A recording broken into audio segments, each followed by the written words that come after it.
Welcome to Selling in the Age of AI. Yeah, this is good stuff. So, Must-listen podcast for sales professionals who lean into technology without leaning on it. Dive into the future of sales with your host, the dynamic and inspiring Frank Somma, renowned keynote speaker, best-selling author, seminar leader, and business coach. Get ready for game-changing insights and strategies that value technology but place humanity at the top of the sales pyramid. here's a little preliminary to my interview with the great Morty Davis.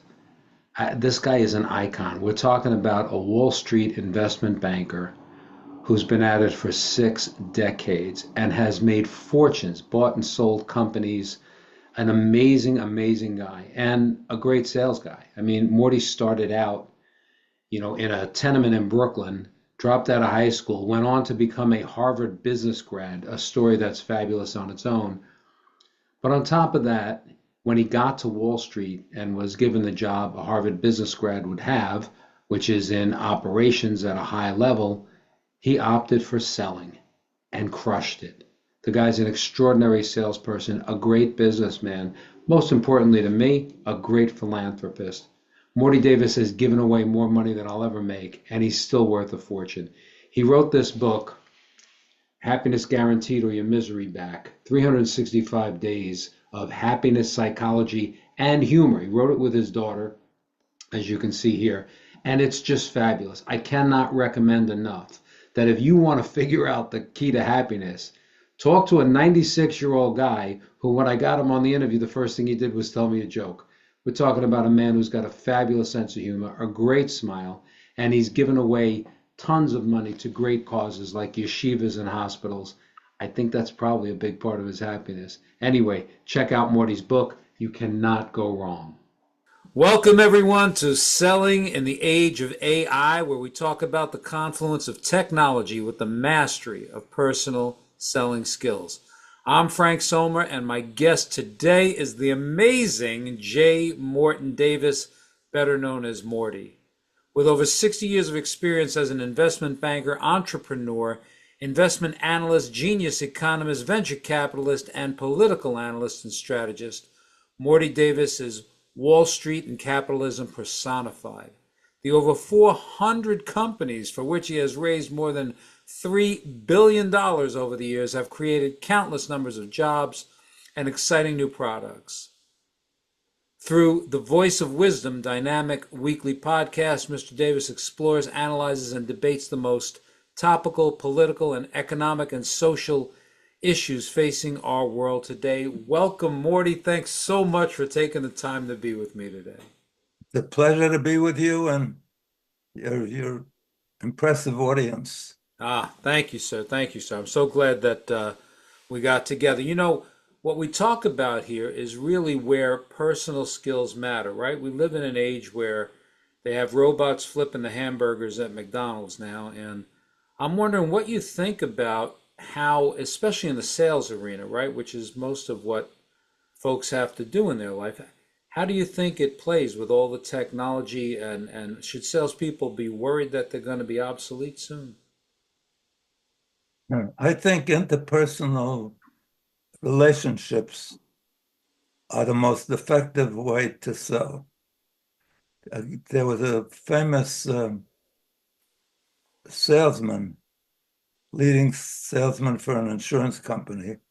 He was a former third baseman for the St. Louis Cardinals, and then he went into sales. He wrote a book called, what was the name of the book? It's called How I Raised Myself. You got it. How I Went from Failure to Success. To Success in Selling. Frank Bettger. Selling. Frank Bettger. How did you know? I read it. I read it. Yeah, great book. Fantastic book. So he talks about, interrelationships. Yeah. So he says he wanted to get together with this very successful chief executive. And the guy was very hard to get together with. He's a very important guy. And there was a great article about him in one of the business journals or business magazines. And so he decided to call him and say, I'd like to meet you because I read the article and I was so impressed.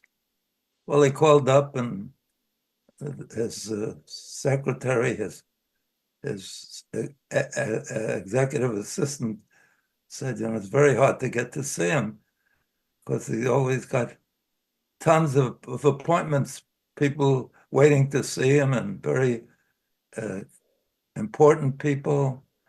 And it takes maybe a year sometimes, and some of them never get to see him. Wow. So he's very, very persistent.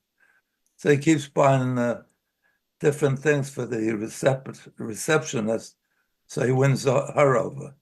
He brings her roses. He brings her boxes of candy. He wins her over. He's very nice. And he hangs out in the reception area. So one day the boss, while he's in the reception area, her boss walks out. So she says, Mr. Roberts, there's a gentleman here, very lovely man, very smart. He just wants 5 minutes of your time. I told him how busy you are and how difficult it is to get any time with you. But it would be nice if you could give him even 2 minutes, because you're his hero. So he's very responsive to his assistant. So he says, okay, let him come in for 2 minutes.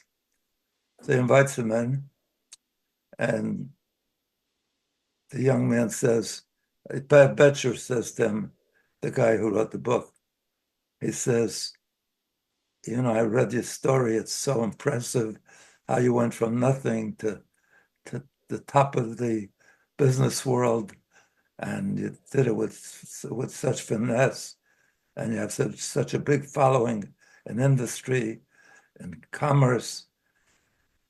And how did you do it? What? And the guy starts, would you tell me a little bit about your background? I don't want to take any of your time, but could you tell me a little bit? So he starts talking, and this Betcher, all he ever says, he doesn't interrupt him. He'd say, wow, that's great. Wow, that's terrific. Wow, how did you do that? He never said more than 3 words. Right. So the guy liked the way he was being received. So he kept, because usually most people can't wait to interrupt and show how smart they are, and he was just listening and saying, wow, terrific. And that's, I love that, So a lot of time passed.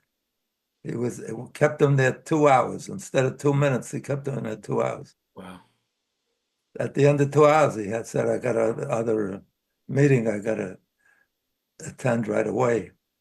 So I'll see you out. So he walked out.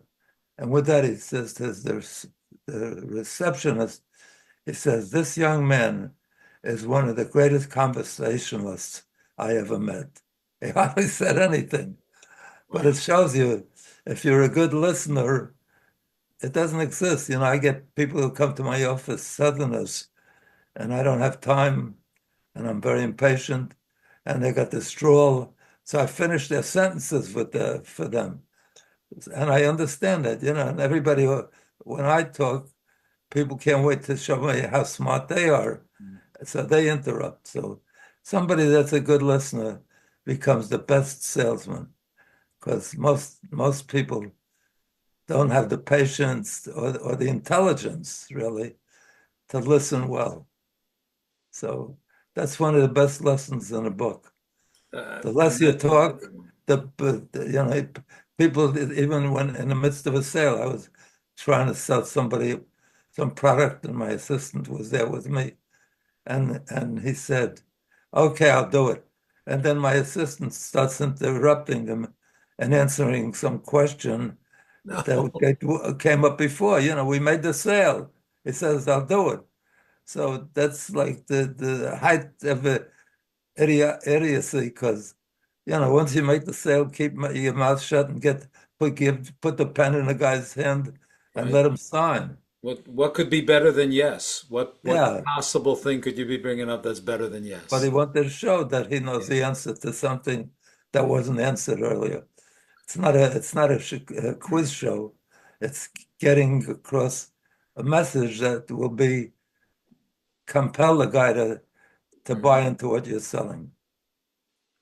Morty, it So seems like most people interpersonal, think they can say something to convince people, and what you're saying is if they ask the right questions and listen, that's a better strategy to convince. Am I hearing you right? yeah. I mean, it when you listen well, you're showing a great deal of respect. Hmm. And most people don't have the patience to give that. They want to show how smart they are. They think by talking or by intruding and interrupting, they're going to say something that'll impress the guy. And that's the important is not to impress the guy with your wisdom. It's to make him feel how brilliant he is, how smart he is, Right. and how you recognize that. And then he's more receptive to anything you want to do with him. Yeah, that's a great point. Make people feel good about themselves. That's true. So interpersonal relationships Okay. is critical to every aspect of your life. Because every time you open your mouth, whether it's to your kids, to your wife, to anybody, Yeah. it's the words you say can win you their love, their respect, or on the other hand, their anger, their hatred. You know, Right. a lot of guys I know better than anybody. A lot of guys by talking get in trouble with their wives. Yeah. If I would just keep quiet, maybe I wouldn't score points, but I don't get in trouble. Right. Morty, did this come naturally to you? Like, think back to the beginning. I know I'm sure you worked hard because nobody gets to where you got to without really applying themselves and working very, very hard. But tell me about, did you have a natural proclivity with people and gravitated to people? Like, how did this all start for you? No, I had no talents. I had no education. I had nothing. I became a door-to-door salesman because I had no other talents. And it was the worst job in the world because I stopped on a block and I knocked on the door or rang the bell. And then I said, Mrs. Jones, I have the most fabulous sale going on for this bed set. It's discounted. It's this. I said, and inevitably, even though it was freezing winter and I was dragging this heavy bed set around, and I just wanted to get into the house so my teeth would stop chattering. Or in the summer, the other side of the coin. Right. I was sweating like a pig from carry, and I was very poor, so I had a car that broke down all the time. Mm, So it wasn't fun. And I was very discouraged because most right. people, when you knock at the door, reject you. As a matter of fact, I grew up in Brooklyn, and I lived on the fifth story in an apartment house. So I'd never been to a single family home in Wow. my life. So the first time I did this thing, I got married very young. I was 20, my wife was not even 18. But I took her along on the ride or on the sales effort for moral support. So the first house I stopped at, I'd never been to a single family house. I Wow. went to these brownstones that you walked up one flight and you open the door and the mailboxes were there and the bells were there. Yeah. You rang bells and then they rang you back Hmm. and so forth. Or the bottom floor was just the caretaker of the property or the owner of the property. So I go to the first door house and I open the door and I'm in the woman's living room. So she comes here screaming, "What the hell are you doing here? I'm calling the cops. What are you, who?" She was so pissed off. So she ran to the phone. So I ran out and I ran back to the car. And after I calmed down a little, because she threatened to call the police. So my father-in-law lived in that kind of, it was not a one family, but a three family. Yeah. He lived on the ground floor and he went out the side door, the alley where they parked their cars and stuff. So I thought that's an entrance, and it was for my father-in-law Right. and my whole family. So I went in the side door, and again I opened the door, and I'm in the middle of a. She came running, and then she sees me. She ran to the phone and she dialed up the cops. I ran to the car and drove away. That's it. That was the first Oh experience I my. had So with the yeah, you door-to-door. had to learn about, they got to open the front door and let you in. It's not like No, an so apartment building where you walk in and then ring the particular door. That's incredible. yeah, not only that, I used to beg them, please open the door and let me get my stuff back. Because they'd slam the door on me, and I just put down my whatever I was selling. I sold everything. Yeah. $1 a week, I used to try Wow. so hard to sell, and then when I tried to collect $1 a week, most of them were hiding on me. Didn't answer the bell, didn't, Sure. it was very tough.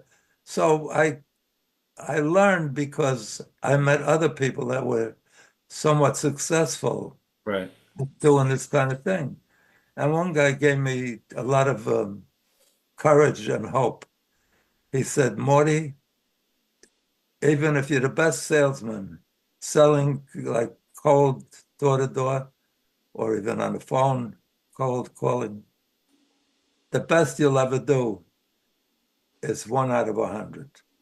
If Wow. you're super salesman, you'll close two out of 100.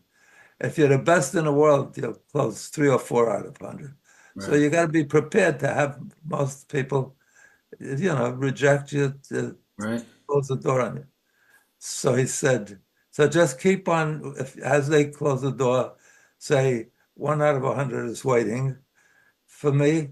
So this one has just rejected me. So that's 99 to go. So it made it tolerable. And then once I started working on Wall Street and people hung up on my cold call, I was upset about it, but I was in a nice warm place with a desk and a secretary, so it wasn't as painful. But every time I made a call, I said, okay, 99, 98.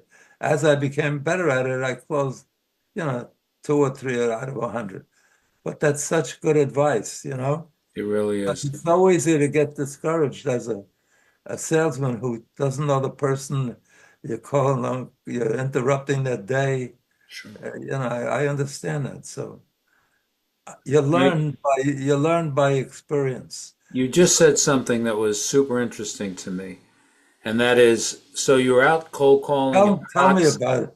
Tell me about it because I want to know if I ever say anything You, interesting. I'm, I'll I'm, throw it out. I'm sure you do. Listen, you wrote a couple of books. You had to have something interesting in your Uh, head, right? I, So I you wrote, I just wrote said I about, wrote 5 books. Yeah. Go ahead. yeah, I mean, you just said about being out in the world and cold calling and the blazing hot or the freezing cold. And then you said, okay, now I'm cold calling, but I'm in an office and I'm comfortable. And I wonder, because I can share that same kind of feeling of, I felt such gratitude when I got my first sales job to be in an office or going to visit people in their business. Like, I couldn't believe I wasn't out being a landscaper or a construction worker. And I just had this wonderful appreciation for the situation. And that's what it sounded like you were saying to me. Am I hearing you right? Yeah.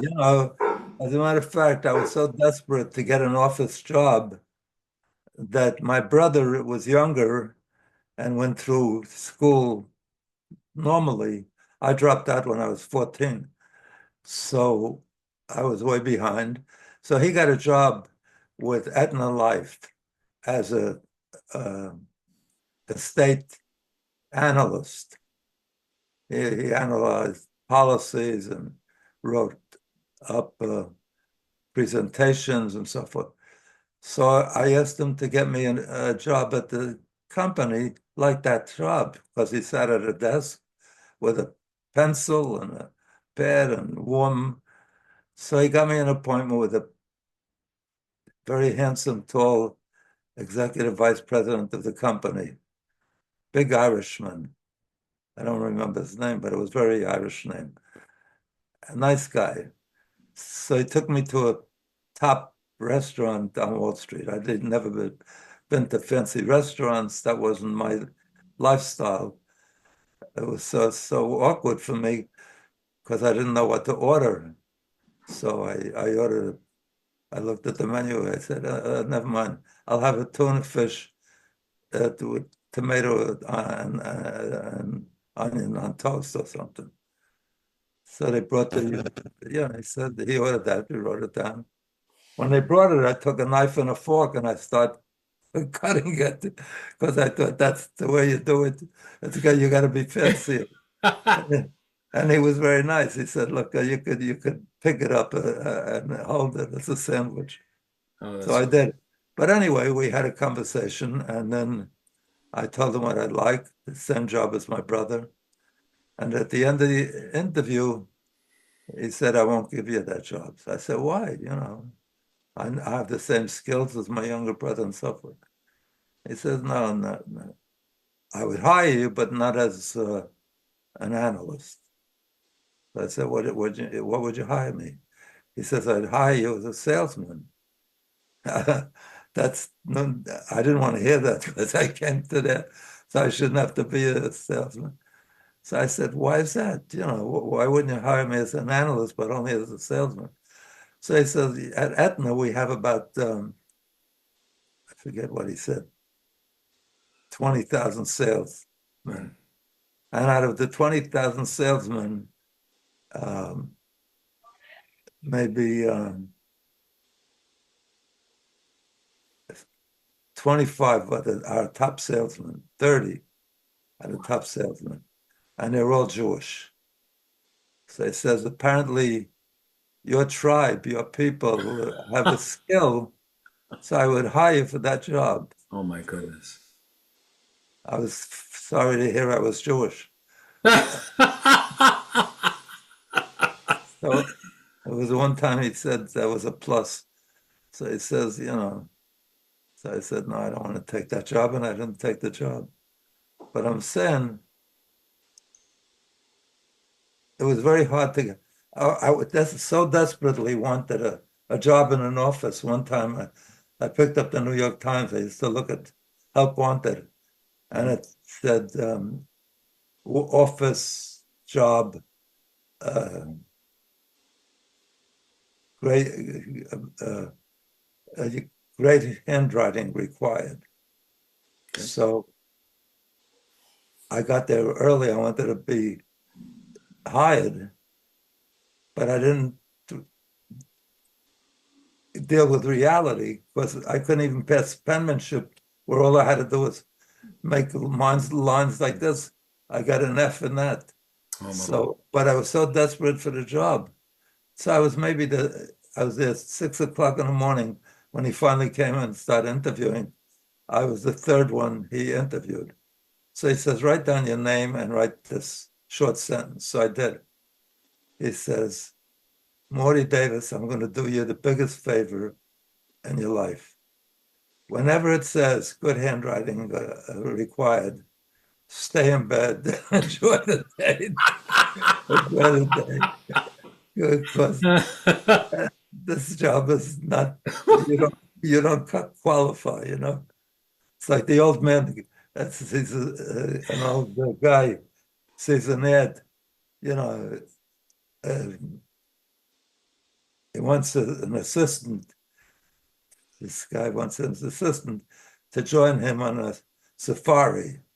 Says strong muscles required, uh, the ability to stay up 20 hours a day and so forth and so on. A lot of tough requirements. So the next morning, an old geezer comes and knocks on the door. So the guy says, "What are you doing here?" He says, "I'm answering your ad." He said, "You're answering my ad? Didn't you read it?" Said, you have to be strong, you have to be powerful, you have to be up all hours a day and night. Why did you think you qualified? He said, "No, I didn't say I'm qualified. I came to tell you that on me you shouldn't depend." So, Oh my. so So go back to that time then. What do you think it was like you've become wildly successful in life, right? By all of the measures that we look at in business. Only But because I found you, the secret. what? What's the secret? I'm One out listening. of out of 100 was waiting for me. So I look, they hired me out of Harvard Business School to be in management. So that was great. That wasn't sales.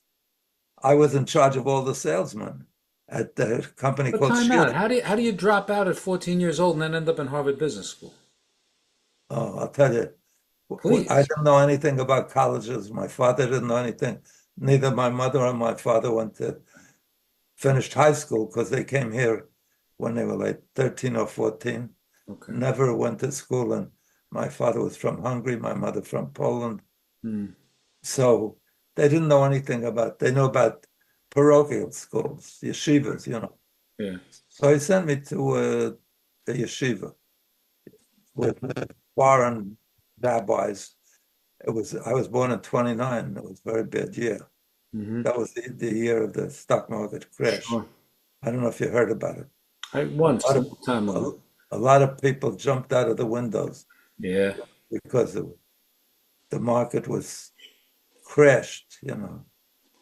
And in those days, you didn't get like now. You could go on Bloomberg or any TV station and see what's going on. But in those days, you only had to put up 5% margin to buy $100 stock. You had to only put up $5. Oh, So once the market started falling, it triggered demands for more money. Because right. once it dropped $3.50, the broker called and said, "You better send us additional money, otherwise we're going to have to sell you out." Right. So people were called to sell, so it triggered more selling and more selling. Okay. So the rumor went the day before General Motors had closed at 54 or something. The rumor is it's down to 28, it's down to 16. So they went crazy, people. Yeah. So people jumped out of the window. As a Mm. matter of fact, it was so bad. Jackie Mason used to say, my father was wiped out in the crash of 69, the stock market crash, because he had a push cart and somebody jumped out the window and landed on his push cart. So he was wiped out in the crash of 29. But it was common. So, Right. and it was a terrible year for my father because I was born. Not only not About only was it 50. not only was it a crash in the market, but I was a failed abortion. I think I was 14. They were still trying to abort me. I wouldn't eat anything till I fed it to my cat. Anyway, so So you drop out of school at 14, and then how do you wind up continuing so that's education? I started to tell you. So we had no knowledge. My brother or I, Right. no knowledge. We know about yeshivas, about the top Right. rabbinical schools. So he's in a class at Brooklyn College. Brooklyn College was free in those days if you had a decent average. He had a good average. I didn't have a good average because I never showed up. But I played hooky one semester, the whole semester, because my grandmother was dying and my mother and my father was going over to her house every day because she Oh, had terrible cancer. So in those days, we didn't have a telephone. People didn't have phones. right. So they used to drop a postcard. It cost a penny to send the postcard. Hmm. They sent the postcard to alert my parents that I didn't attend the class. I waited for the mailman to come at 9 o'clock. I took a bobby pin or a hairpin. I took it out. I didn't have a key to the mailbox. I took the postcard out by forcing it out, and I didn't let my parents get a hold of it. And then I played hooky the whole day. Wow. I I stole milk bottles from my mother, and deposit bottles. Cash them in. Yeah. I cashed them in. I took money out of her handbag. Oh Not my. that she had a lot of money, but it was like maybe quarter to go to Paramount or the Astor Sure. at 9 o'clock in the morning. That for a quarter you saw a newly released movie and a stage show. I got to see Frank Sinatra and Bing Crosby and every star. Wow. So, but anyway, my brother's in a class, in an economics class, and the economics professor says, you know, the average, this was in 1933, 34, something like that. No, he was too young even then. Maybe in 1940 or something. Okay. He says the average graduate out of the Harvard Business School, 10 years out, makes $25,000 a year. That was like unheard of, Fortune. $25,000. Sure. Because I remember some man stopped me and a friend on the street. We're wearing skull caps because we're going to this Hebrew school. And he says to us, like a challenge, he says, if you were offered $5,000 a year for life, would you take it? My friend said immediately, absolutely. And I said, you know, not that I knew math that well, but I thought maybe I could do better. So I said, I don't know, I'm not sure. So anyway, my brother went to this class and he heard that. Yeah. The average Harvard School Business School graduates today is more likely to make $250,000 than $25,000. Sure. But this was $25,000 in the 40s. So my brother made up his mind, that's it. He's going to Harvard Business School. And then he came to home and told me about it. I wasn't even passing my courses. I wasn't getting a 65. I wasn't showing up. I was going to night school. I dropped out of school. The only thing that I rebelled against religion, against everything. The only thing that I retained or got out of this Hebrew school, this yeshiva education, was a respect for learning. Okay. So of my own volition, I went back to night school. I went to Central Girls High in Brooklyn. Okay. In the daytime, during the day, it was all girls school.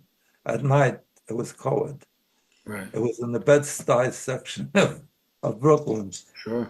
where the only people that still, that went to these kind of schools that dropped out early, the girls had prostitution records.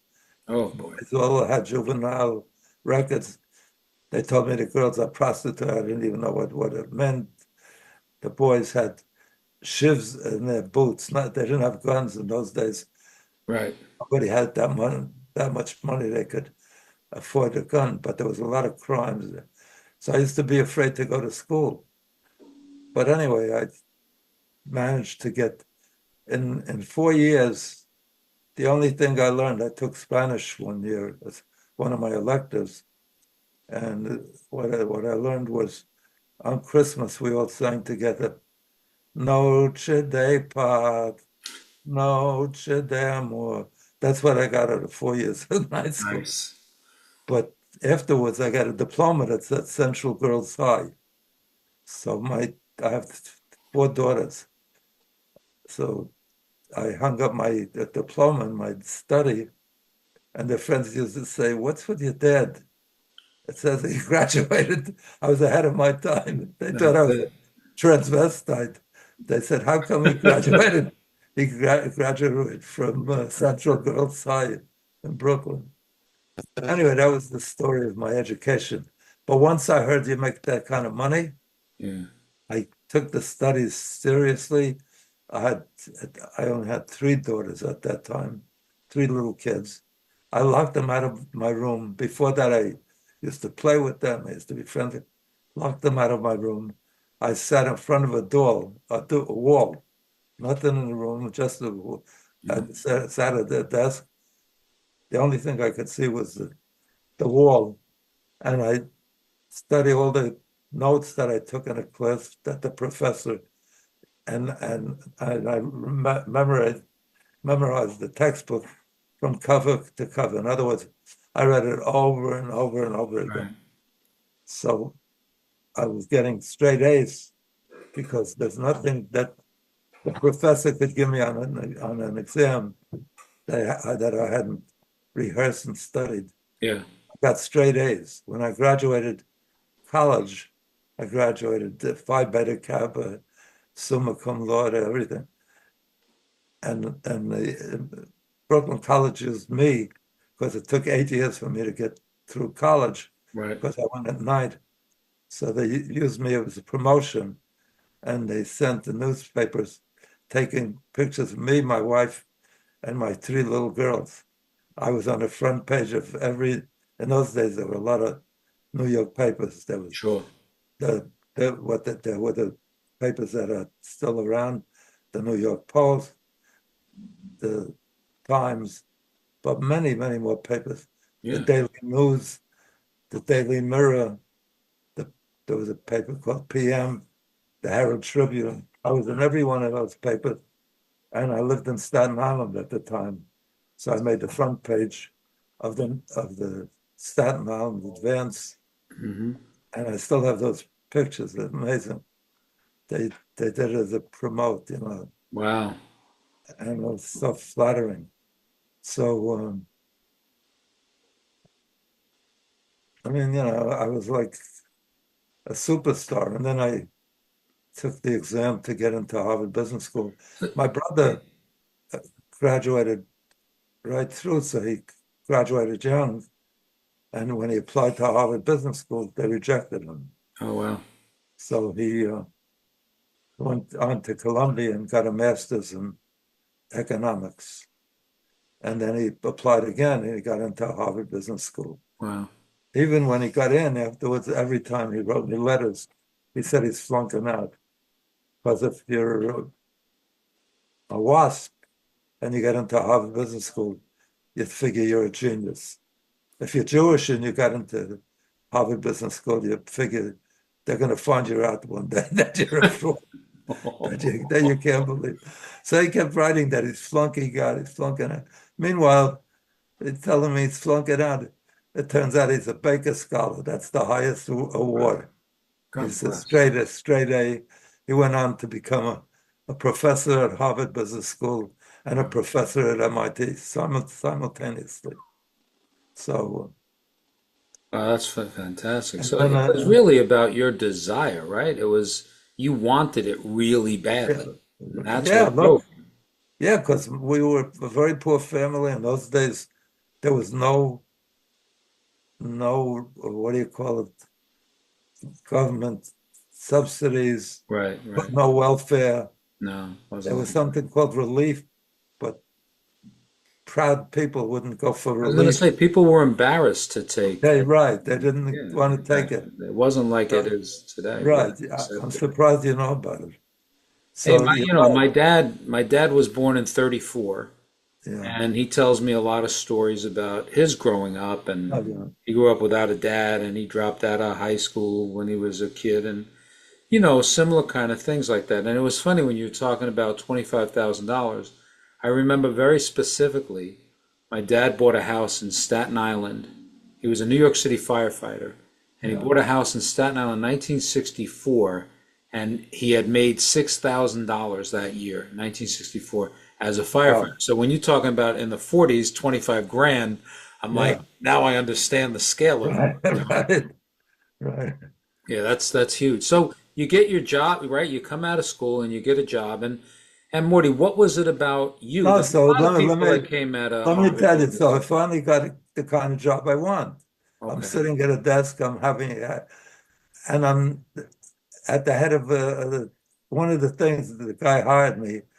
He was formerly the senior partner at Price Waterhouse, Okay. but Shields hired him not to do anything with stocks, but to manage a company. They were bigger than Merrill Lynch at the time, Okay. and they had some bad investments, so they sold off a lot of branches. But he said, we never had a Jewish partner. The guys that ran the company and owned the company were Shields. very, very prominent Catholic family. Hmm. They were big on yachts and different things. Every Sunday in the New York Times, people they do articles on people who won the Shields Regatta Okay. because they were the sponsors. Hmm. So great people. Their daughter married one of the superstars of Hollywood at the time, Gary Cooper. Sure. So, and their son was very religious. So, in back of Wall Street is Pine Street. If you go out the back door of 44 Sure. Wall Street, you fall into this Catholic church, a small church, and Glit, his nickname was Glit. Glit Shields used to go every day at lunchtime into Mm. to that church. So I was working out of that main office. So I got the job that I wanted. He told me, we're hiring you because we never had a Jewish partner, and we're doing a lot of business now with Jews. We're taking Jewish companies public. We just took a company, a chain of supermarkets in Detroit, public, that's owned by Jews. A lot of, and also we have a lot of Jewish clients in the what do you call it, the schmata business, Mm. the the garment If industry. schmata is Oh, good enough. If no, people listening don't know the schmata business, they should turn us off. the garment industry up in the Right. Sure. 30s, in the 30s and 40s. So we're going to open a branch uptown, and they did at 666 Fifth Avenue.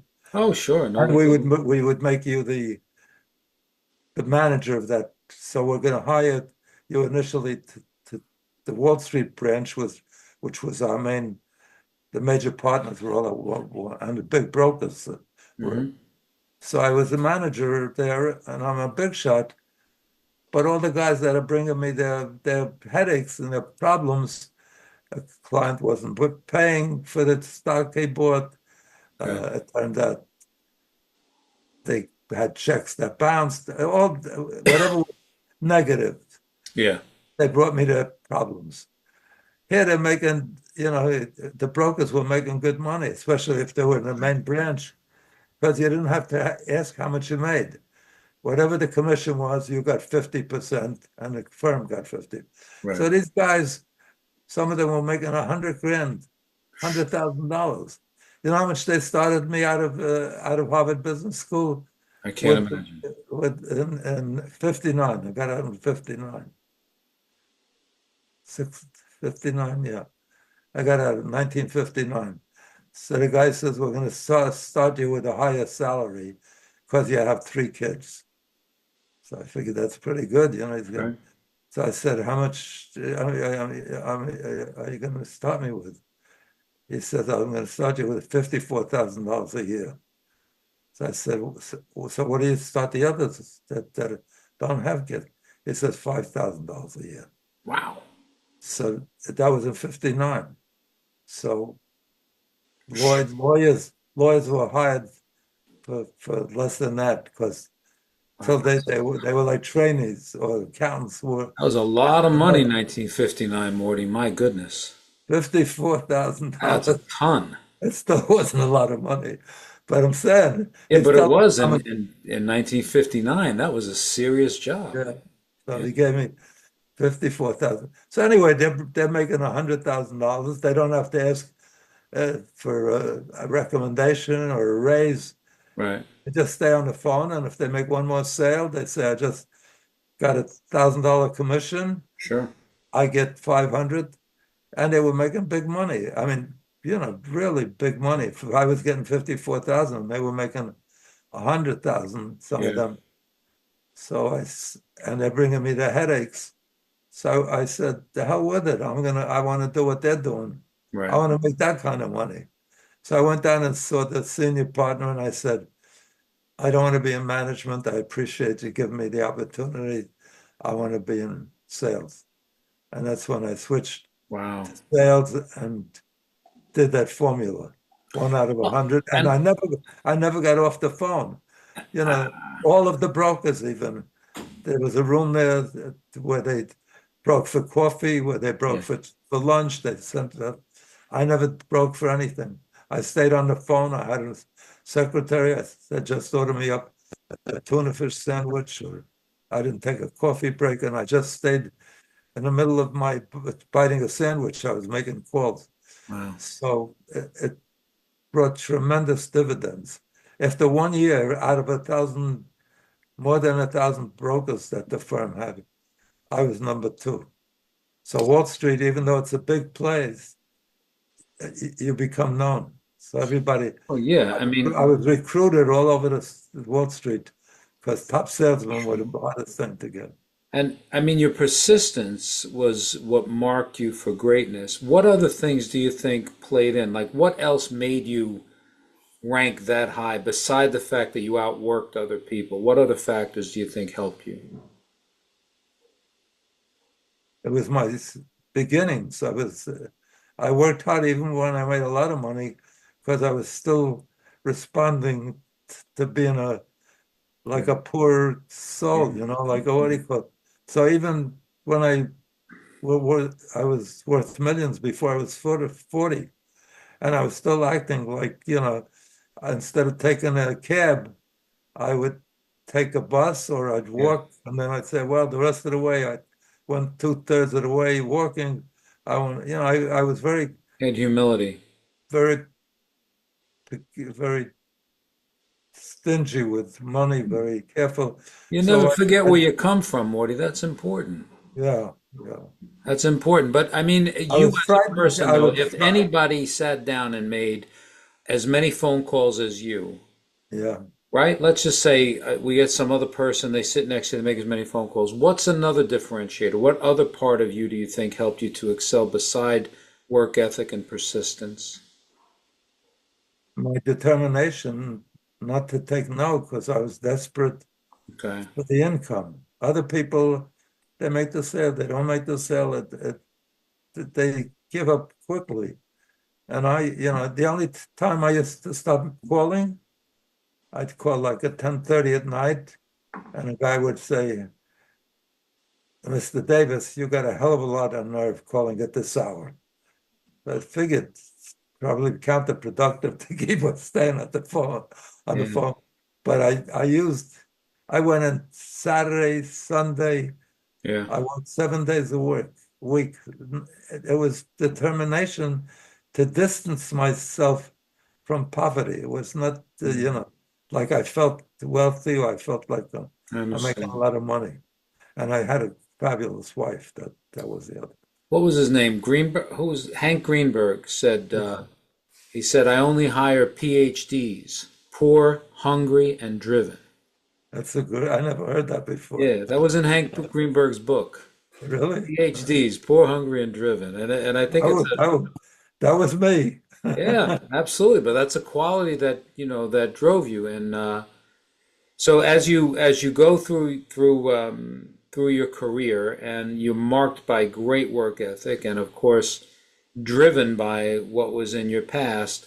What kinds of things did you learn about, you were talking before about listening well and speaking to people? Why did people like you? Why did people want to do business with you? What did people think of you?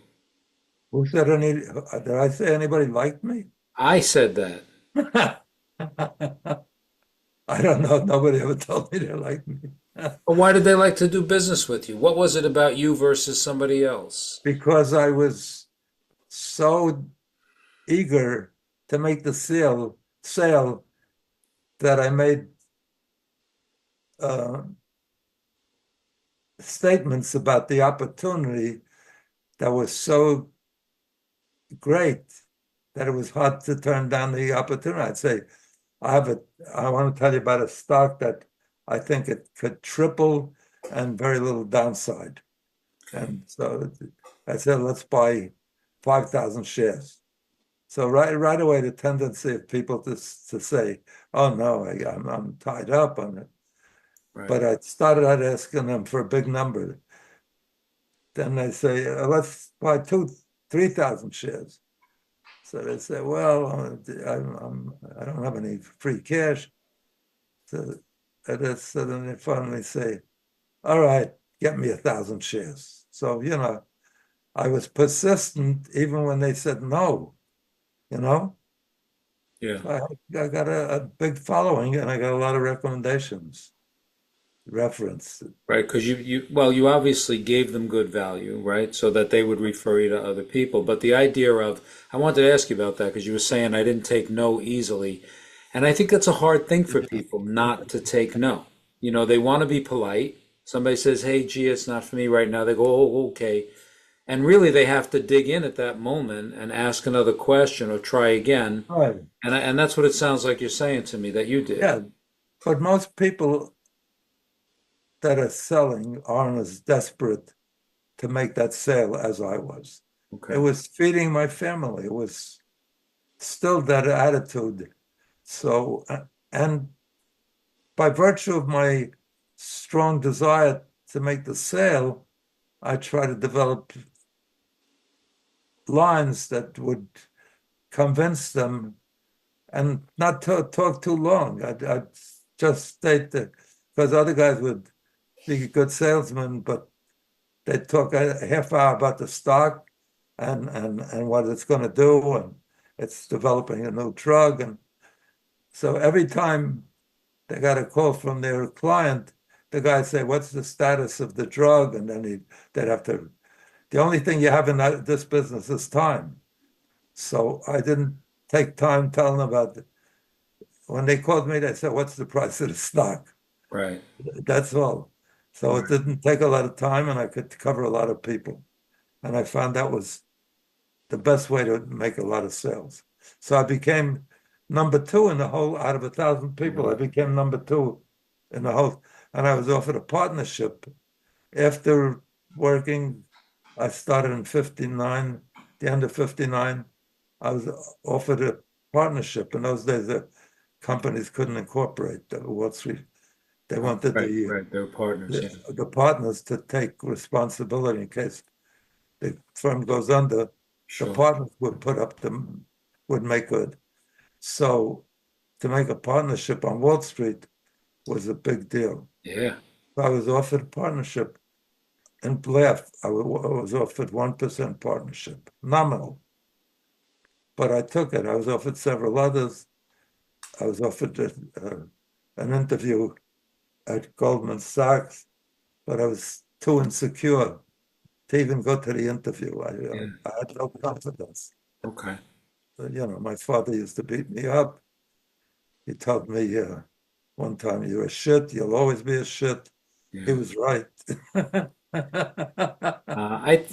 I don't know that I they said, I had had to, the tool. I They had didn't to have the overcome. tools. I You know had to that. over. I had to overcome that. Yeah, So but you even think when I about got where out they of, came from too. It's. I think about where they came from yeah, in the generation before, and yeah, it's people got more enlightened maybe over time. yeah. I used to get beat up badly by my Yeah. father, by my rabbis. It was Yeah. terrible. Yeah. It Awful. was not an enjoyable unit. No, nobody wants to get their butt kicked. Never fun. Look, Oh, one time, right off the bat, I was 5 years old. I was in the first class, my first Hebrew class, yeah. and that was in the morning. In the afternoon, we had the English class because math and the others because they felt the Hebrew was the important thing Sure. to be alert. So my mother tells me with her, she had a stepsister. She was coming to pick me up to take me to Madison Square Garden to the circus. So I Hmm. was so excited. It was like going to be the highlight of my life. 5 years old, Sure. Madison Square Garden in this. So I'm waiting. She was coming to my class, the room, to pick me up and take me out. So I'm waiting eagerly and anxiously, and all of a sudden the door opens a little. My mother was very shy. She wouldn't walk in and say, "Is my son in this class?" She wanted to see if she sees me. And I was awaiting her presence. So I see her there. I'm so excited. So I look up from the place in the book that the rabbi is talking about, and he comes up to me. He says, "Where's the place, Davidowitz?" So I start fumbling. So he takes his what do you call it, wraps me, gives me like a frost, a slap in the face. The rest of the day, you could see his fingers on my face. So I was so hurt, more than the hurt of that hurt too, but more than how wrong it was, like unfair. I was really paying attention up to that second, Right. and the unfairness made me so unhappy. So for the rest of the day, what was going to be the most beautiful day of my life, I spent the rest of the day crying. So Yeah. that was not conducive to make me to Right. love school, and particularly the school I was Sure. going to. Sure. Morty, we're almost out of time, but can you tell me about, you said you have four daughters. So tell me about the family. Daughters, grandchildren, great grandchildren. Where we at? Yeah, you're right. I'm almost out of time. If I stay on, I don't even buy green bananas at my age. My father says I'm in the front row of the departure lounge. Yeah, this January 7th, Yeah. was the 66th anniversary of my 30th birthday. Wow, that's pretty good. Yeah. I like it. How much is that? 96, yeah. Hey, it's good. I tell it to people, they come up with all kind. Most people are so bad at numbers. I'm A one of lot the of only Italian kids you'll ever meet that can do numbers. Yeah, no, because a lot of them also you're 72. I said, no, or you're 100, 96, or Madonna. you're or Yeah. 105. Only a very few get to do the arithmetic. Right. So when you say we were almost finished, I'm almost finished. No, yeah, I know. But I wish I could talk to you for hours, but I want to know about the family and who are they all around? How many grandkids, great Yeah, grandkids? yeah, What? they're all around. I had four daughters, never had a son. My first grandchild was a girl. And then finally, I had a grandson. I didn't know what that protrusion was. I thought you lift them up with that thing. I really, and now subsequently, they all live near me. I have over 100 grandchildren, Wow.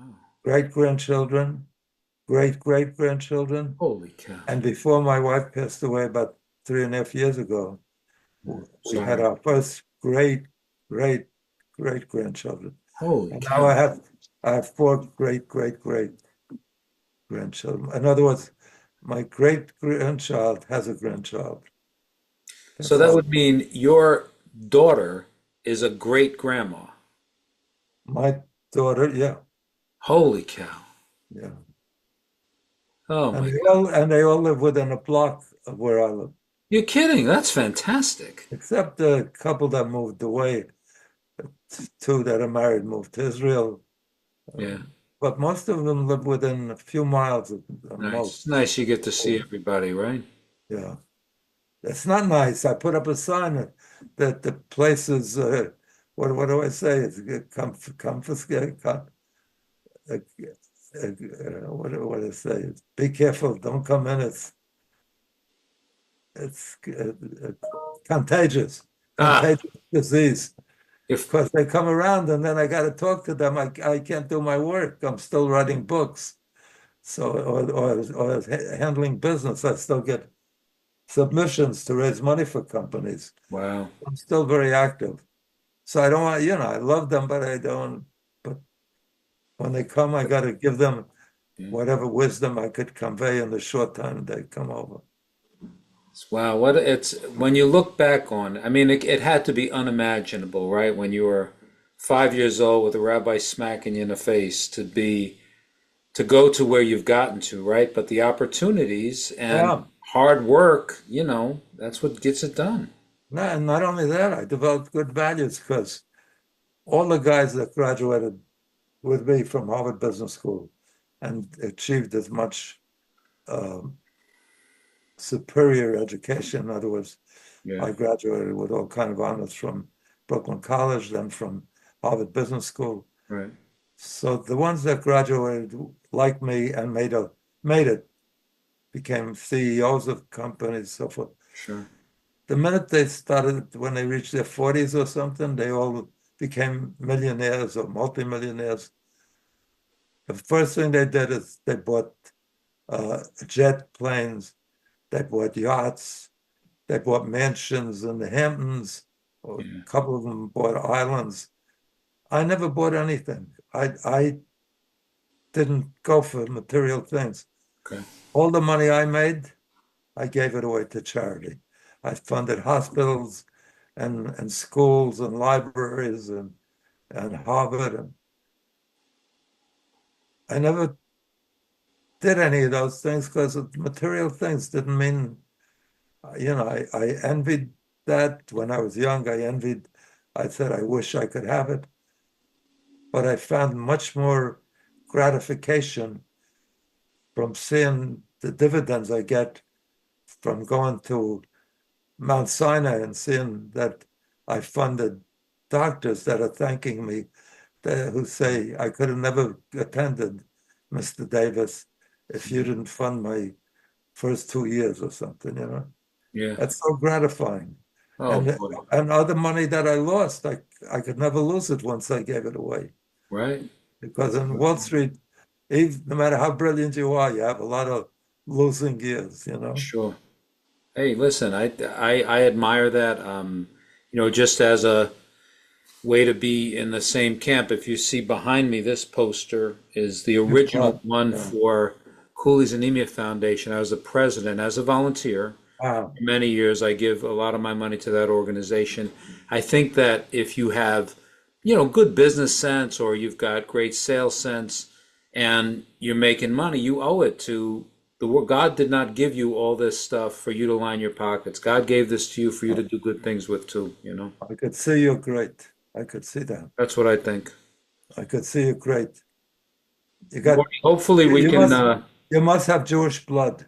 I Because must. no, because there was the guy who had an insurance company in Cincinnati. Yeah. It was that big company on the New York Stock Exchange.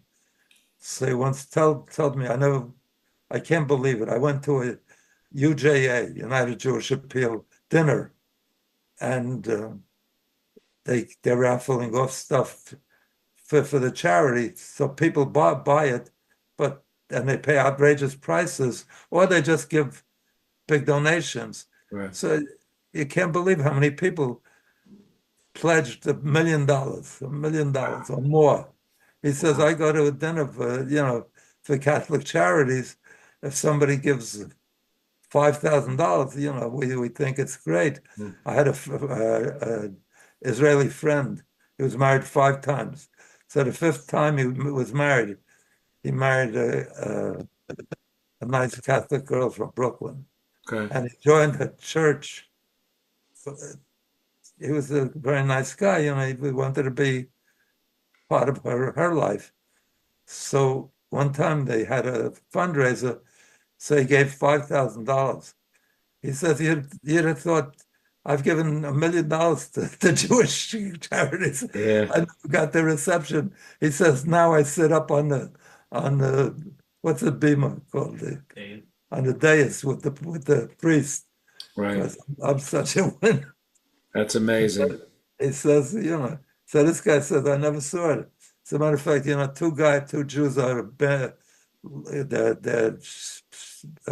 ship sinks, and they're stuck on an island, and one of them's having a nervous breakdown because nobody's coming to save them, and it's been a week, 2 weeks, 3 weeks, and no planes are flying over. And this other guy is calm as anything. He said, "What's wrong with you? We're going to run out of food. We have nothing. Why are you so calm?" He says, "I don't worry. I made a pledge to UJA, and they'll track me down."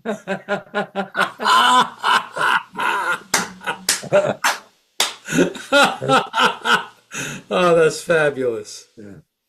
All right, so I'll finish with a joke. So that's the joke unrelated to all of this The conversation. best way to go. Morty, I can't thank you enough for your time. I hope we can get together one of these days with Barry because I could listen to you forever. Anytime you want. I admire you. I You're really my could. kind of guy. We'll get Farber to put us together, okay? But this guy's riding along, and all of a sudden he hears a siren. Oh, Cop stops him. Guy says, "What are you stopping me for? In all the years, I never got a traffic violation. I never passed a light. I never passed a stop sign. I never speed.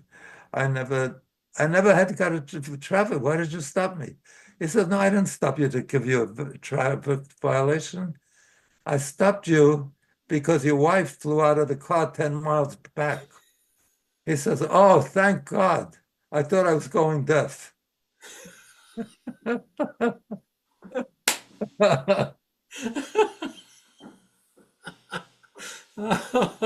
Anyway, you're time limited, and I'm time limited for Yeah, sure. I'm The sure you longest, got. no, the longest appointment I make is for 2 days in advance. All right. I don't know I if I'm hear going to you. be Stay around. healthy, Morty, and I hope I'll see you soon. Thank I you. hope I, I hope we get to visit in person because That you're would be very great. charming. You're very charming. And I would love to. if you come around, I'll pick up the tab. All right, I'll hold you to that. Thank you. Okay, you can hold me. All right. Anyway, it's a pleasure, Frank. Yes, pleasure's mine. Thank you, Morty. Good luck and Bye-bye. great luck with your show. Thank You're you. going to go to the very top. Oh, thanks, man. All right, bye now. Have a great day, and to all your audience, have a great every day. God bless you all. Thank you. Bye. Ready to take your sales team or event to the next level?